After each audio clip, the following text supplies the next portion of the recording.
The Canadian Collision Industry Forum, known to those in the sector as CCIF, hosted its Toronto event last week. It had been 3 years since the event was hosted in Toronto, and the turnout was grand.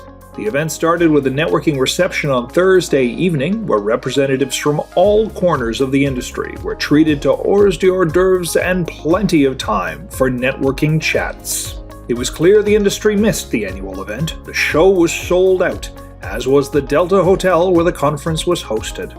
The festivities continued bright and early, a little earlier than anticipated for guests at the venue thanks to a rogue fire alarm. The early start and blistering cold did little to dampen the excitement, though. The day kicked off with the introduction of CCIF's incoming chair, Jeff Labonovich, who will take over the role from Paul Procillo.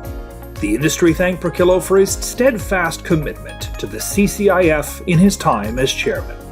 Speaker sessions were well received, with topics around vehicle sales, supply chain analyses, KPI monitoring, electric vehicle fleets, towing and storage, and empowering women in the industry. From Collision Repair Magazine, we wish everyone a happy CCIF 2023.